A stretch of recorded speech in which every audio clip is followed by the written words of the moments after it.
Hello, and welcome to today's discussion. I'm Sonia. And I'm Simon. We're covering the latest news across various industries. Let's start with the pharmaceutical industry, where Novo Nordisk has filed a lawsuit against Eli Lilly over alleged misleading advertising claims regarding their obesity and diabetes medications. That's right. The lawsuit claims Eli Lilly used outdated data in their advertising campaigns. Can you elaborate on what exactly is being disputed? According to the reports, Novo Nordisk alleges that Eli Lilly's advertisements comparing their weight loss drugs are misleading because they use outdated trial data. This makes their drugs appear more effective than they actually are. So the core issue here is the use of outdated data. How does this impact the comparison between the two companies' drugs?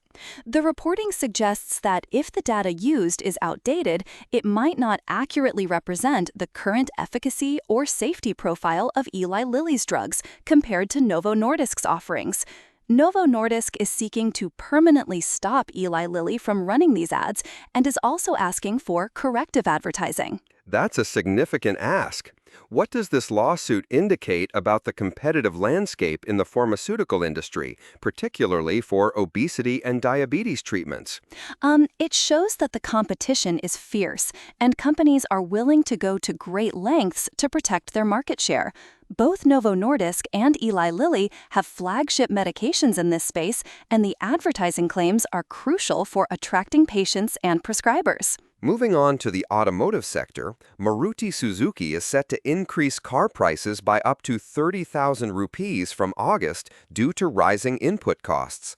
How significant is this price hike? The price increase is substantial, especially considering Maruti Suzuki's wide range of models and its position as India's largest auto manufacturer.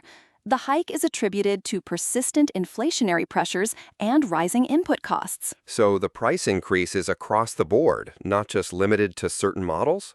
That's correct. Maruti Suzuki sells a range of cars and SUVs, from the entry-level Espresso to the premium utility vehicle Invicto, priced between 3.5 lakh and 28.70 lakh, ex-showroom. The price hike will affect this entire portfolio. How might this price increase affect consumer demand, given that Maruti Suzuki is a major player in the Indian automotive market? The reporting indicates that the price hike is a response to rising costs, and it's likely that consumers will have to absorb this increase. However, the overall demand might be affected if the price becomes prohibitive for some buyers. Let's shift to international trade news. There's been a development in the trade talks between Canada and the U.S. after the latest tariff threat. Can you walk us through that? Prime Minister Mark Carney stated that he spoke with President Trump and they agreed to intensify trade negotiations following the U.S. administration's announcement to impose steep new tariffs on some Canadian products. So the threat of tariffs actually led to an agreement to ramp up trade talks. Exactly. The reporting suggests that both sides are looking to deepen their trade negotiations in response to the tariff threat, indicating a willingness to engage and potentially resolve trade tensions. How does this development fit into the broader context of Canada-U.S. trade relations, which have been tested by Trump's repeated tariff threats and jibes? It reflects the ongoing challenges in the trade relationship. Despite the tensions, both sides appear to be committed to continuing negotiations, which is a positive sign. In the tech and finance space, Samsung has launched its first branded credit card in the U.S., the Samsung Galaxy Card, to compete with Apple's Apple Card. What are the key features of this new credit card? The Samsung Galaxy Card offers several attractive features, including 5% cash back on Samsung purchases, 3% cash back on Samsung Wallet transactions, no annual fee, and no foreign transaction fees. There's also a $200 bonus for new cardholders. That's quite competitive. How does this move fit into Samsung's broader strategy in the fintech space?